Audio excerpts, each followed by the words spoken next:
not stopping for nobody. I'm not doing it. I'm not. Because if I get clucked up,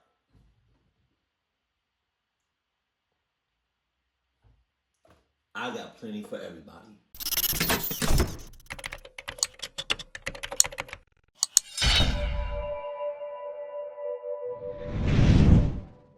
Sup? I'm recording?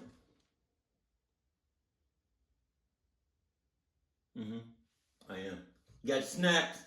Carter, buddy. Adidas. Check, check, check. Let's go. Right.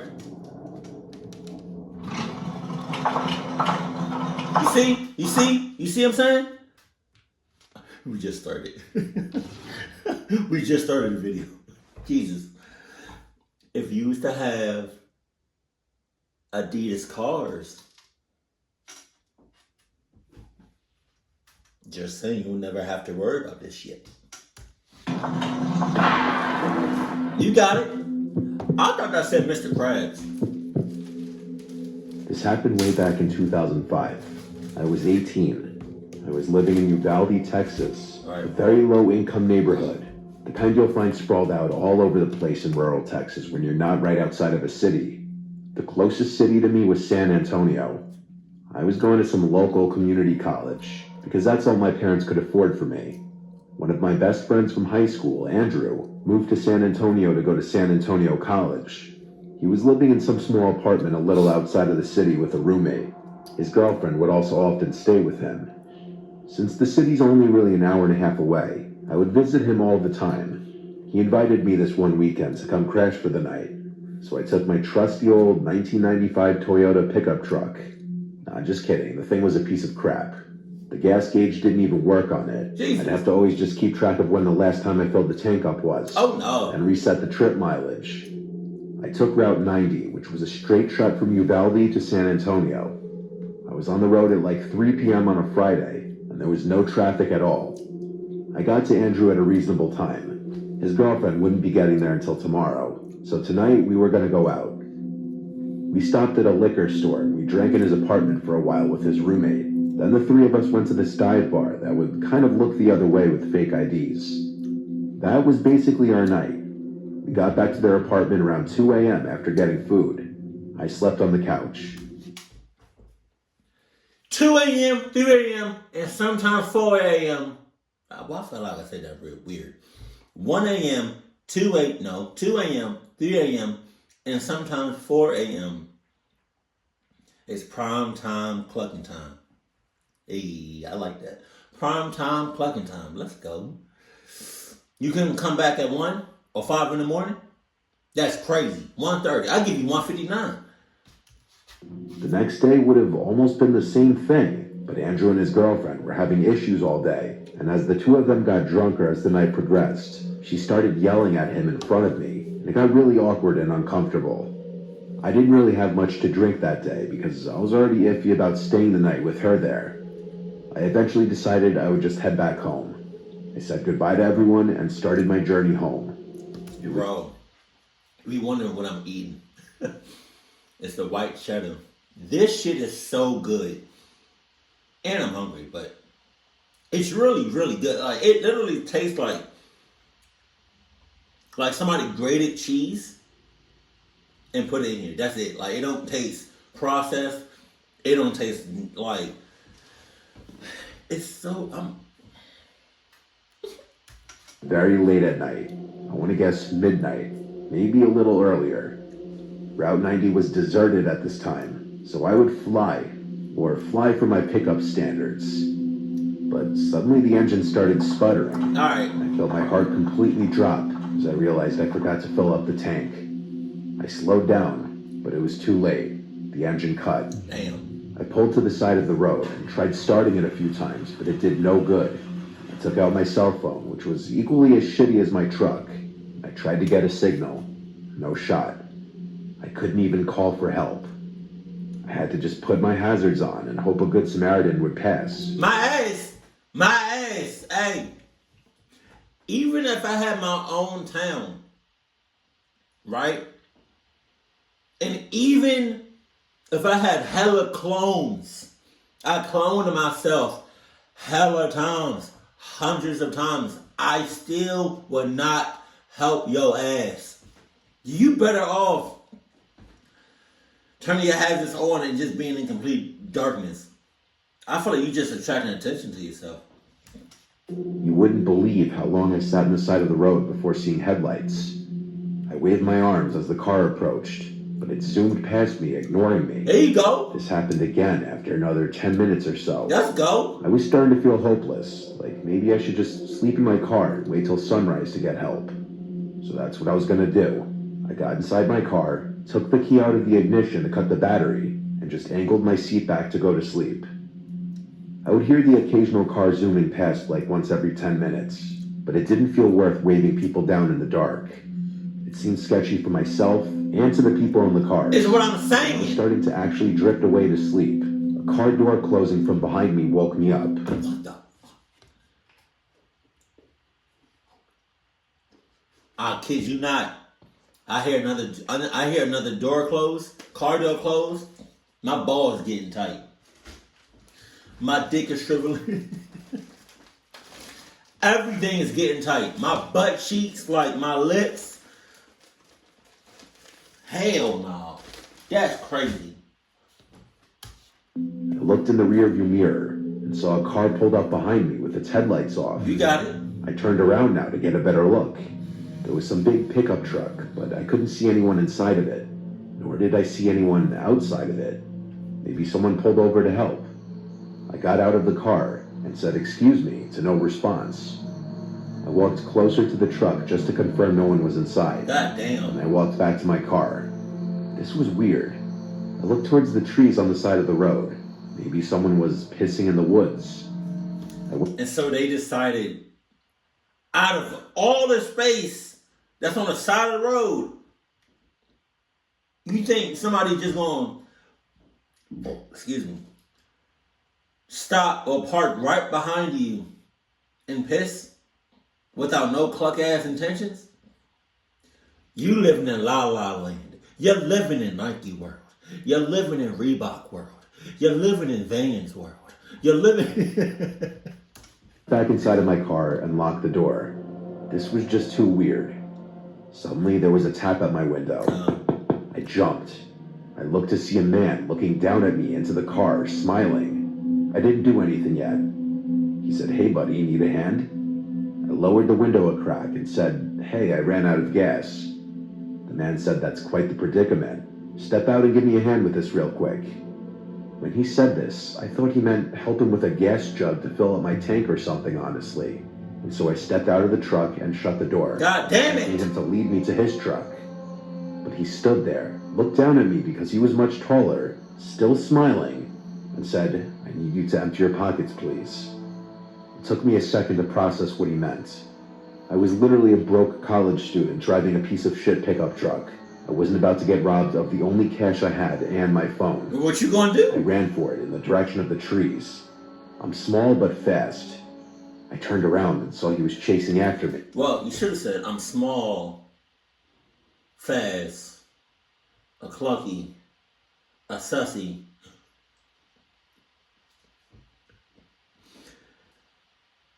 And D, all the above. Like A, B, C, D. No, E, all the above. Once I made it into the trees, I zigzagged all over the place until I seemed to lose him. Then I crouched behind a big tree to catch my breath. When I heard him approaching closer, I quieted my breath. I heard him say out loud, "I'll kill you, you piece of shit."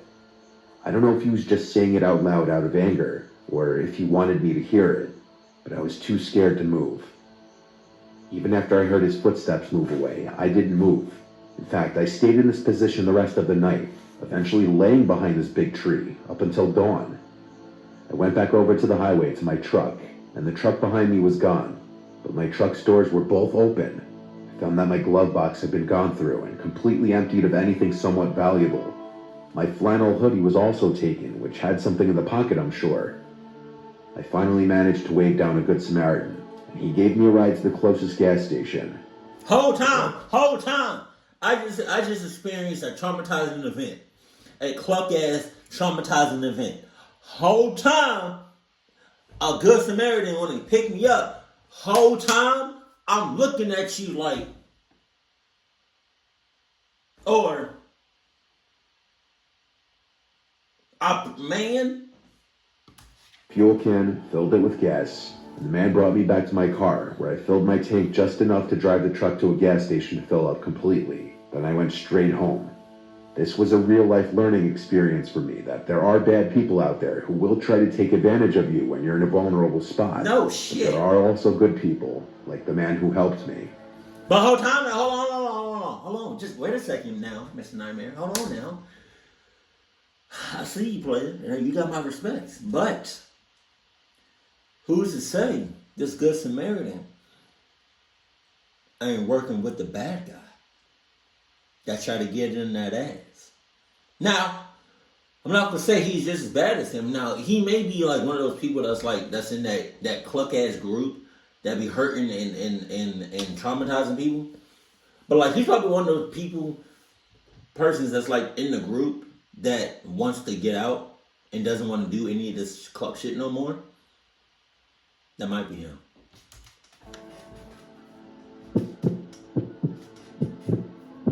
Catherine, ugh. When I was 18, I was very immature and naive.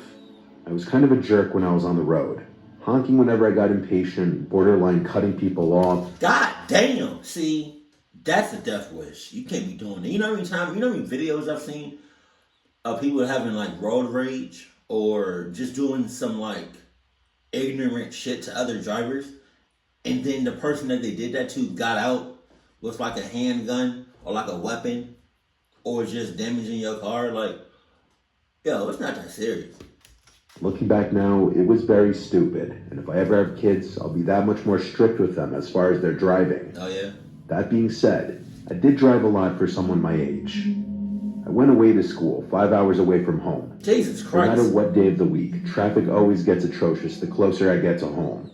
So during breaks, I'll drive home at night to avoid this. It goes from a 4 to 5 hour drive down to a 3 hour drive. It was the beginning of winter break, as the fall semester just ended. All my friends left for home on the same day. I just waited till later on in the night to head out, because there's nothing I hate more than traffic. I used to drive a Mazda 3 that I would beat the ever-living crap out of, and admittedly, I used to be known for driving my car to a near-empty tank consistently. People would comment on it whenever they'd be in the car with me, and I'd always assure them that the car would still have at least 30 miles to go, even after the needle would hit E. Oh my God. I found out the night I was driving home from school that I was wrong. I was only like an hour into my drive on the interstate. The needle was on E, and I was pushing my luck, waiting for a gas station sign instead of looking up the nearest one on the map. The car started making these weird sounds suddenly and jolting, and that's when I What you talking about? The car all of a sudden started making these weird sounds.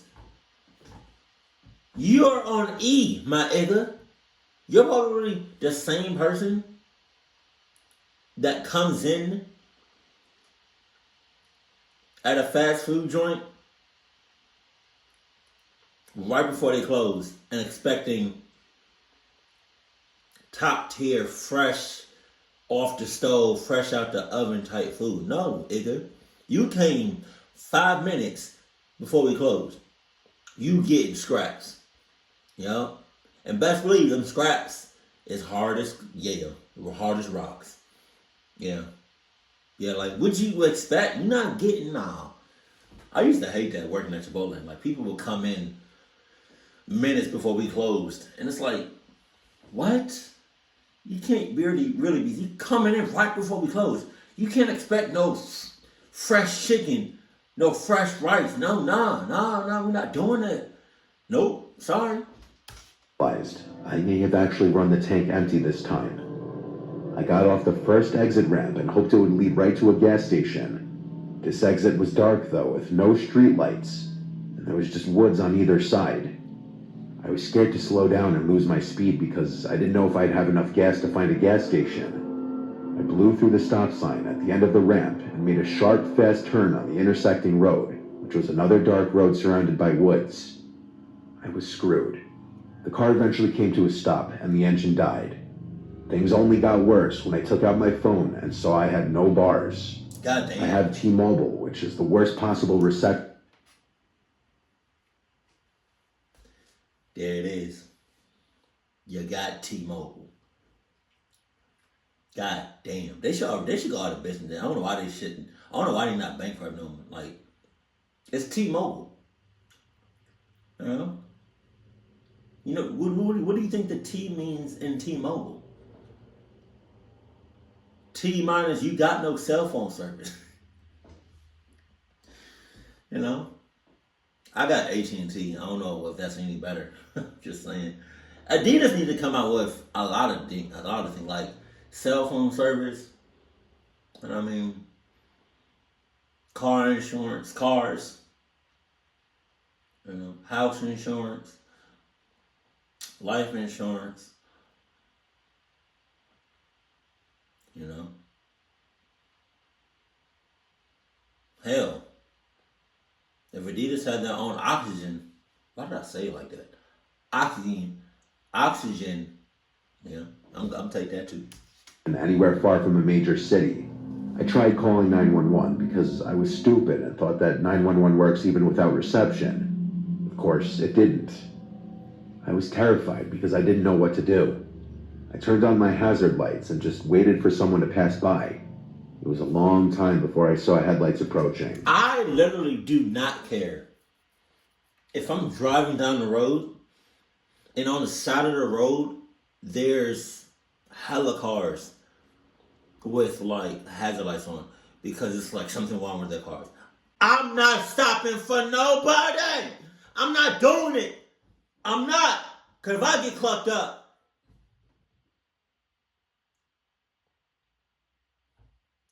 I got plenty for everybody.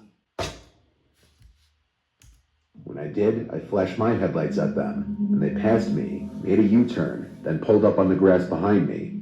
I didn't know who was getting out of that car, though. I was an 18-year-old defenseless girl. I just cracked the window down a little bit as this man approached my car. I told him I need help. I ran out of gas. He offered to give me a ride to the nearest gas station. He was this balding guy with glasses on. He kind of looked trustworthy. I had no other apparent options but to accept his offer. They all look trustworthy. I got out of the car and followed him to his car, making sure to lock my doors first. His car was a black Honda, year probably a 2010. It smelled funky in his car. I couldn't pin what the smell could be, though. He banged another U-turn and started driving. He probably got a dead body in the trunk. Just him. I know. In the direction he was driving before. He made conversation with me, asking where I was from and basic questions. Okay. I was honest with him that I was driving home from school. He said he lived in the area and that they don't get too many out-of-towners getting off the interstate for this quiet little town. The route we were taking lacked any buildings anywhere. It was just woods everywhere. I asked if he knew of any gas stations, and he said, yeah, just a ways up the road. I started hearing bumping and thumping coming from the back of the vehicle. Oh, shit. I did not. Oh, shit. It's a body. Hit the bodies. Let the bodies hit the floor. Let the bodies hit the floor. You know what you should have said just out the random? You know, he's trying to make conversation with you. You should have said, just like out the random, I got a phone with my location on it. I like cheeseburgers. Just think. It sounded like the trunk. At first I thought it was maybe just bumps in the road or a loose object in the trunk. No. He seemed to keep talking and talking, like he wouldn't stop. Finally, we got to a sort of town-looking area. There were some lights and buildings at last. A diner and a few small houses. There was a red light at the first intersection since I got in his car. We came to a stop, and for the first time there was silence. And then, I heard the unmistakable sound of someone screaming in the trunk, followed by thumps and bangs. I looked at the man, who looked at me. In a split second, I unbuckled my seatbelt, opened the door, and ran, while at the same time he tried grabbing me and pulling me back into the car. I heard him get out as well, but instead of chasing me, he ran to close his passenger side door. Then I heard him floor it down the street. I ran into the diner and asked for help, making a scene. I used their phone to call 911. I waited there. It became this whole huge thing, with multiple police showing up to the diner to take a report. Given the gravity of the report that I was making, and I heard someone in the trunk of the car, they had to get every last detail from me about the man's car, his appearance, and where he picked me up. I was also given a ride back to my car so that they could also include the pickup location in the report. They also helped me get a hold of AAA, which eventually would come to my location to fill my car with gas. This was overall the scariest experience of my life. I was shaken to the core the whole rest of the ride home. I hope they found that man. I hope whoever was in that trunk is still alive today. For all I know, that man could have been bringing me to his house or somewhere else. And I was just lucky I had a chance to get out at that red light.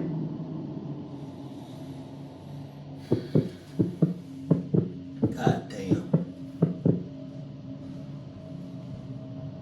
I live in Burke County, North Carolina, in Morganton. Burke County? I'm used to the quiet lifestyle that comes with living in a rural place.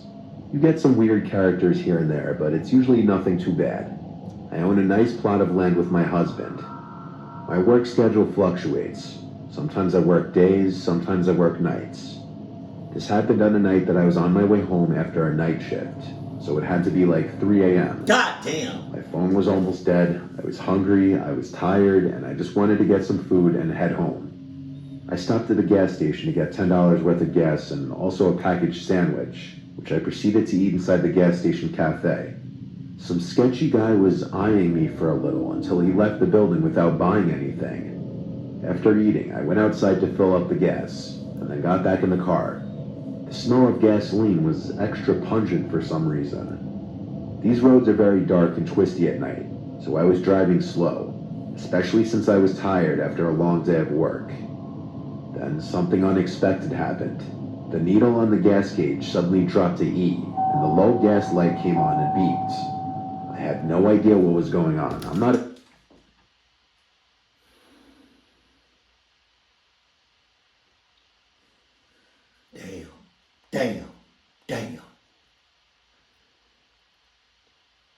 Damn.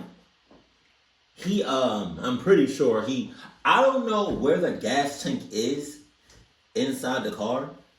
Like you fill up the gas, like where's that tank at? Wherever the tank is, I feel like he poked a hole in it or something. Car person, and I'd never run out of gas before this. Plus, the needle just suddenly dropped. I thought at first that the computer was glitching, so I pulled over and restarted the car, but the needle was still on E. I tried to continue driving, but the engine died. I started having a panic attack. I called my husband first thing, and thank God he picked up. I asked him how did my car run out of gas after I just filled up, and as I got out of the car, I smelled gasoline. I told him this, and he said it sounds like I have a leak. He told me he'd head right over, and he'd call a roadside assistance company. But then I heard a car coming with no headlights. Oh my God. And suddenly, it stopped, not far behind my car. I suddenly thought to bring up that sketchy guy who was watching me at the gas station, and asked my husband if there was a chance he did something to my car. My husband's tone suddenly changed to sounding more concerned and worried. He said, yes, there's a chance that he may have cut my fuel line. I didn't know what that meant. All I knew was I needed to run. I took my keys out of the... What? Don't tell me you would. Come on. In the context of this situation, if somebody says they cut your fuel line, I'm pretty sure you know what that meant. I'm pretty sure everybody that's watching this video with me knows what that means. Even if you don't know much about cars. Your gas shits drop down to E. You smell gasoline. Right? And then your husband talking about somebody probably cut your fuel line. Shut up. And shut the door and locked it so that the headlights would turn off. My phone was on like 2%, so I told him to text me when he's close. I ran off the road and towards the first house I could find. I ran down the long driveway and up the property to the front door. All the lights in the house were off. I still rang the bell multiple times anyway. Eventually, a light turned on, and then the door opened. A man in his 60s opened the door. He looked... Shit. Y'all know what I say. Somebody 60 years of age is clucking up. If he's 60 and up, you clucking up. Hey. He was just woken up. I asked him to let me in to hide and charge my phone. Nope. After a bit of explaining, he opened the door fully and let me in. Goddamn. I asked him for an iPhone charger, and he said he'd... People have too many... You can't be trusting people. Either... I don't know. It's like, if I was in her situation, I would keep my head, you know, on a Adidas locks, right? Whatever that means. If I was the guy and you came at me with some cluck shit, I'm not letting you in, but if I do, best believe I got shit to protect myself with and to cluck your ass up if you try something.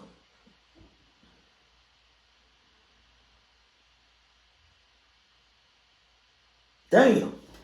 Looked for one and asked me to take a seat in the living room. I sat down, still in my nurse scrubs, feeling a mix of emotions. The man called out from the kitchen asking me if I wanted some water.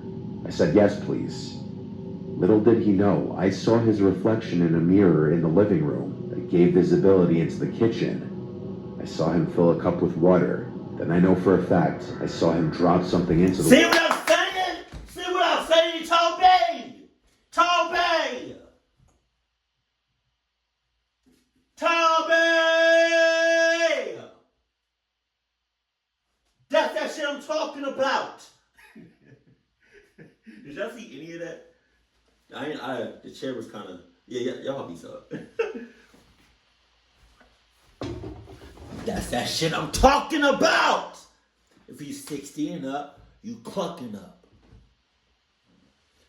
And thank God, homegirl had the Adidas senses. Yeah, there we go. Not Adidas locks. Adidas senses.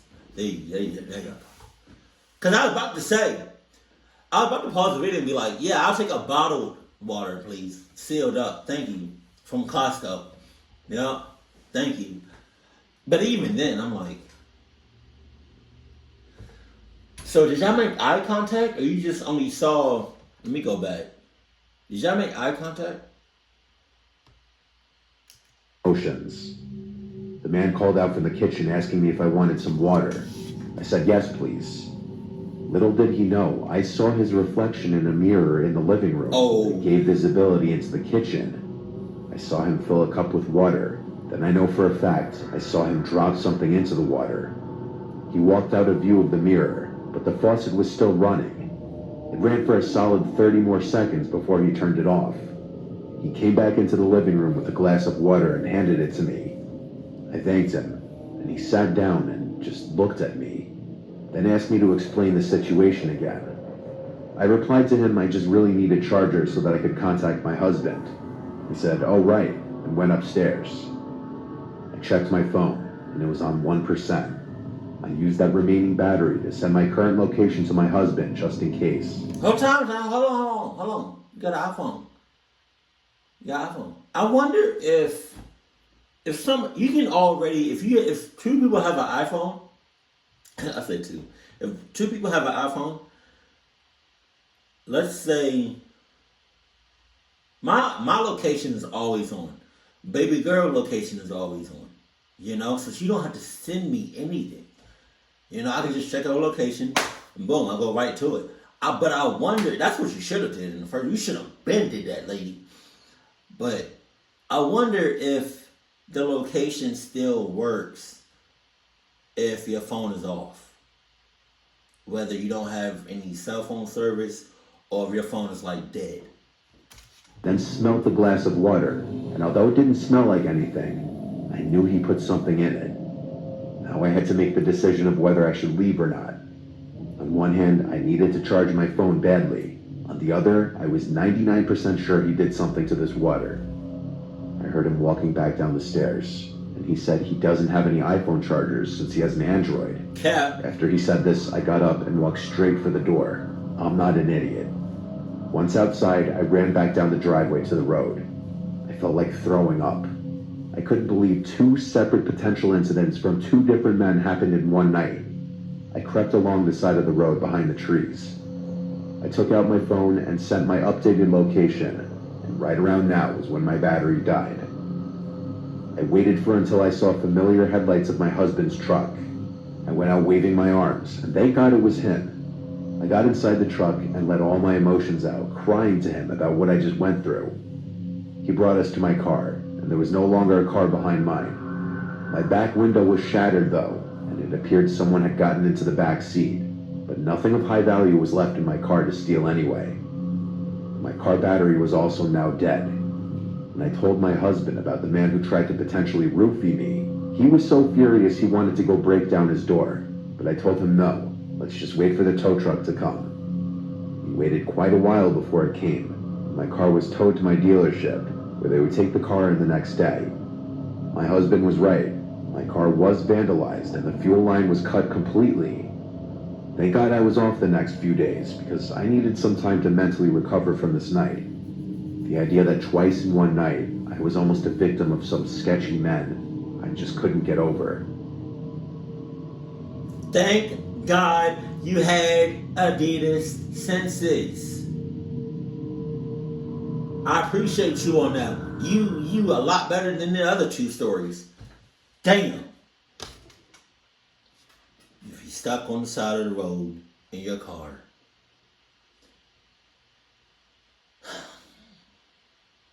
it's kind of like a hit or miss, you know. It's like you want to put on your hazards to let any potential people or a good Samaritan know, you know, that you're in a clutch situation. And then it's like B, it's like you're attracting bad people, cluck ass people. So I don't really just don't run out of gas. You know? Go ahead and get you like a little Toyota.